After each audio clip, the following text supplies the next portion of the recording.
Hello dear students, once again welcome you all to the Bishop Academy online classes. In 11th, we understand about the business for class 11th and it's the first chapter, that's the name is nature and purpose of a business. आपको पता ही है और ये हमारा 9th part है. इस part में आज का हमारा टॉपिक कॉमर्स में aids and allergies to trade. Aids के बारे में कुछ पढ़ेंगे, कौन कौन से नए नए तरीके हैं. तो उसमें कहता है aids and auxiliary to trades की जब बात करते हैं तो कहता है activities which help in the smooth flow of trade is known as aids to trade. कहता है वो एक्टिविटीज जो हमारे बिजनेस को क्या करते हैं, स्मूथ फ्लो देती है, आसानी से सर्वाइव करने में हमारी हेल्प करती है, वो क्या कहलाती है, एड्स टू ट्रेड कहलाती है. ठीक है, these activities make buying and selling of the goods more easily. ये एक्टिविटीज क्या करती हैं, सामान को खरीदने और बेचने को और आसान बना देती हैं. These activities are known as a service and together constitute services sectors or the tertiary sectors of commerce. तो ये सर्विस सेक्टर्स के रूप में जानी जाती हैं और आज के टाइम में तो देखा जाए टर्सरी सेक्टर्स ऑफ कॉमर्स के रूप में ये जानी जाती हैं. And these helps in removing the various hindrance of the trades which arise the production and distribution of the goods. तो ये क्या करती हैं, बहुत तमाम तरह की प्रॉब्लम्स जो होती हैं बिजनेस की उसको रिमूव करने का, जैसे प्रोडक्शन से या डिस्ट्रीब्यूशन से रिलेटेड जो प्रॉब्लम्स होती हैं उसको रिमूव करने का काम करती हैं.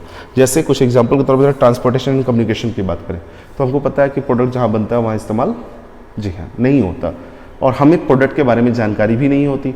तो प्रोडक्ट की जानकारी कैसे लेते हैं और हमारे पास आता कैसे है, तो आता तो ट्रांसपोर्टेशन से है. कम्युनिकेशन में अगर देखें एडवर्टाइजमेंट वो माध्यम होता है जिससे हम प्रोडक्ट के बारे में जानकारी प्राप्त कर पाते हैं. लैंग्वेज कहता है the transport refers to the movement of the goods and from one place to another place, and these production of the goods take place at one place where they are demanded in the different part of the countries. अगर देखें तो इन goods का जो production होता है वो एक जगह पे होता है लेकिन डिमांड जो होती है वो कहाँ होती है, अलग अलग कॉर्नर ऑफ कंट्रीज पे होती है. फिर कहता है the obstacle of the place in removing by the transport. अब इसमें जो प्रॉब्लम आती है कि प्रोडक्ट जाएगा कैसे, कस्टमर तक पहुंचेगा कैसे, तो ये जो प्रॉब्लम होती है इसको ट्रांसपोर्टेशन सर्विसेज के बेसिस पे रिमूव कर दिया जाता है. दूसरी सिचुएशन की बात करें, ट्रांसपोर्ट हमारा क्या करता है, प्रोडक्ट को तो पहुंचाने का काम करता है different part of the countries, लेकिन इसके साथ साथ कई बार हमारे लिए रॉ मटेरियल को भी लाने का काम करता है. इंडस्ट्रियल के लिए अगर देखें and other industries, transportation is also the helpful in the moving of a raw material and other sources of industries and the factories. Labor is also the moved from one place to another place with the help of the transportation. तो अगर देखें raw material को ले आना, एक industry से दूसरे industry तक पहुंचाना, इसके साथ साथ लेबर को मूव कराना, ये सारी चीज़ें जो होती है वो क्या है, ट्रांसपोर्ट एंड कम्युनिकेशन के माध्यम से ही पॉसिबल है. तो कम्युनिकेशन की अगर बात करते हैं तो ये बड़ा अच्छा इंपॉर्टेंट कॉन्सेप्ट होता है. कम्युनिकेशन एक सर्विस होती है जो क्या करती है, जो प्रॉब्लम होती है, जो कहते हैं इंफॉर्मेशन गैप जो होता है कंज्यूमर और प्रोड्यूसर के बीच में, उसको ये रिमूव करने का काम करती है. Communication helps to exchange the information between the producer, consumer and traders. तीनों के बीच में, कंज्यूमर, प्रोड्यूसर और ट्रेडर्स के बीच में ये क्या करती हैं, कम्युनिकेट करने का काम करती हैं, मैसेज को पहुंचाने का काम करती है. The common communication services are the postal services, telephone, fax and internet. आज के टाइम में अगर देखें तो जो कॉमन सर्विसेज हमारे पास हैं वो पोस्टल सर्विसेज हो जाती हैं, टेलीफोन हो गया और इसके साथ साथ फैक्स हो गया, और इंटरनेट सर्विसेज ऐसी सर्विसेज जो क्या करती हैं, कंज्यूमर हो गया, ट्रेडर हो गया और प्रोड्यूसर के बीच में कम्युनिकेशन का एक मीडियम बनती है.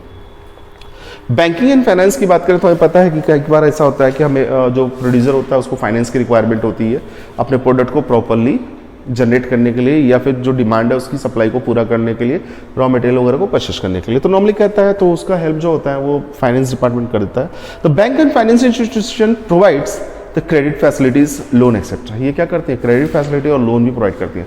जैसे आज के टाइम में आपको कोई सामान खरीदने से, कार वो खरीदना है तो फाइनेंस कर दी जाती हैं गाड़ियाँ, कंपनियां बहुत सारी बैठी हैं जो कहती हैं कि आप कार खरीदिए हम आपको फाइनेंस करेंगे. इसी तरीके से एक बड़ी कंपनियां जब कुछ बनाना चाहती हैं तो उनके प्रोजेक्ट के बेसिस पे, उनके अपने गुडविल के बेसिस पे बहुत बड़े बड़े बैंक क्या करते हैं, उनको फाइनेंस कर देते हैं. फिर क्या है, to provide the finance for the smooth flow of a business activities. Business activities में जो पैसे की जरूरत होती है उसको प्रोवाइड करके बिजनेस को स्मूथली फ्लो करते रहते हैं, चलाते रहते हैं. The banks help the businessman to overcome the problem of funds. Bank क्या करते हैं, जो बिजनेसमैन के सामने प्रॉब्लम आता है फंड्स का, उसको खत्म करने का काम करते हैं, उसको कवर अप करने का काम करते हैं. इंश्योरेंस की बात करें तो businessman have a weird the various type of risk. बहुत सारे रिस्क को ये वियर करता है. अब उसमें आता है कि insurance provides the protection of some kinds of risks such as a loss by fire due to fire, theft, accident. Business में इंश्योरेंस क्या करता है कि कुछ तरह के रिस्क को कवर अप करने का काम करता है। जैसे लॉस बाय फायर हो गया, अगर आग से कोई नुकसान होता है तो उसको आप इंश्योरेंस करा के बैठे हैं तो आपको कवर अप मिल जाता है, कुछ पैसे मिल जाते हैं। फिर इसके साथ साथ चोरी हो जाती है, कुछ एक्सीडेंट हो जाता है तो उसके लिए आपको कुछ प्रोटेक्शन अमाउंट मिल जाता है। तो insurance company provides the protection to the employees also against the risk of accident while the working. ठीक है, काम करने के दौरान भी अगर मान लीजिए किसी एम्प्लॉय को कोई रिस्क एक्सीडेंट हो जाता है तो उस पर भी इंश्योरेंस कंपनियां क्या करती हैं, कुछ प्रोटेक्शन प्रोवाइड करने का। खासतौर से ये प्रोटेक्शन जो होता है वो फाइनेंशियल होता है। ठीक है, the businessman have to be pay the nominal amount for premium. Businessman क्या करता है, इसके लिए जो प्रोटेक्शन दिया जाता है कंपनियों की तरफ, फाइनेंशियल इंस्टीट्यूशन की तरफ से, बिजनेसमैन क्या करता है उसके लिए कुछ नॉमिनल अमाउंट या फिर यूँ कह लीजिए कि प्रीमियम अमाउंट पे करने का काम करता है। और साथ ही साथ कुछ पर्टिकुलर पीरियड ऑफ टाइम पे कुछ जगहों पे क्या होता है, कंपनसेशन रिटर्न भी उसको मिलती है। फिर वेयर हाउसिंग की बात करें तो देखिए सबसे बड़ी चीज़ है कि हम सामान अगर मंगा भी लेते हैं तो प्रॉब्लम हमारे पास आती है कि रखा कहाँ जाएगा।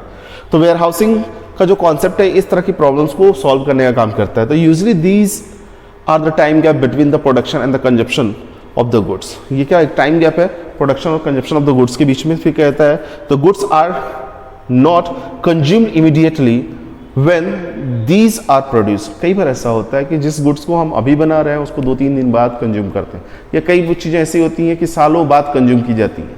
ठीक है, तो यहाँ पे एक प्रॉब्लम होता है टाइम। जैसे वीट की अगर बात करें, वीट एंड राइस का, तो हम जो इस बार हमने प्रोड्यूस किया हम उसको इसी साल नहीं यूज़ करते, हम उसको 1 साल बाद यूज़ करते हैं, पुराना कर लेते हैं, भाई पुराना हो जाएगा तो अच्छा होगा। तो वो क्या है, अब एक कंडीशन, अगर हमारे पास वेयर हाउसिंग ना हो, उसको ठीक से हम रखने की कैपेबिलिटी ना हो, हम सही से रखें नहीं तो वो खराब हो जाएगा।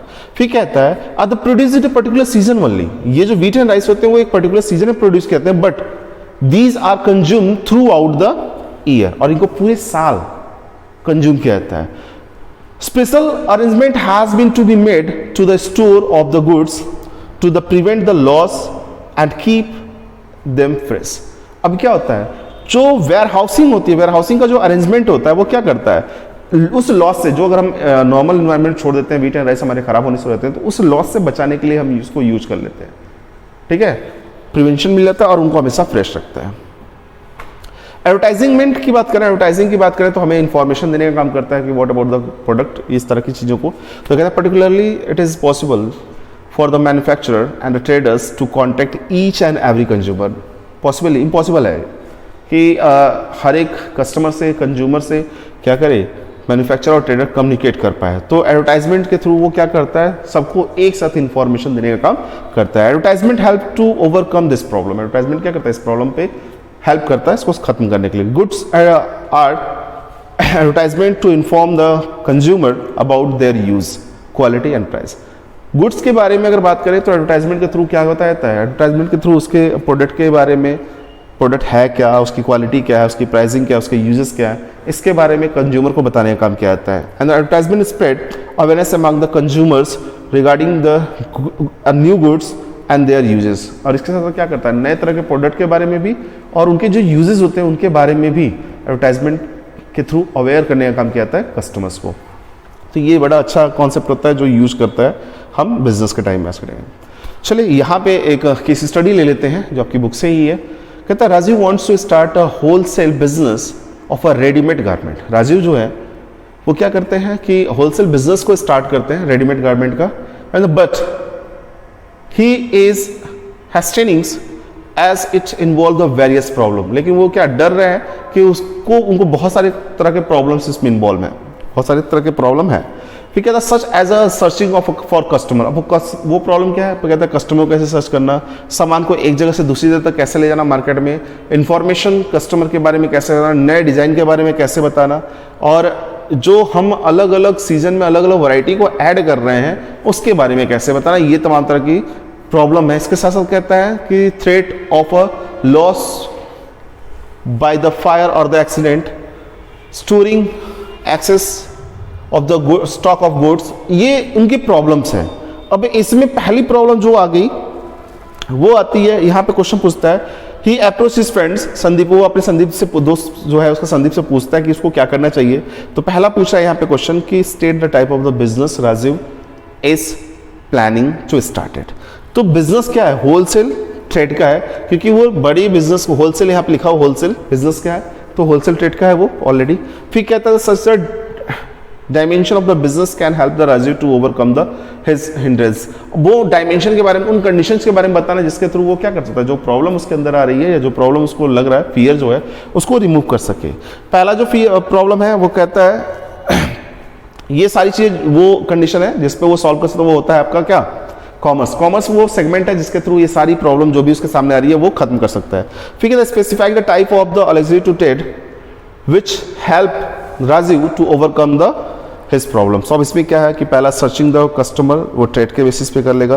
दूसरा मूविंग ऑफ गुड्स, देखिए सर्चिंग कस्टमर, ठीक है, वो ट्रेडिंग हो जाएगी।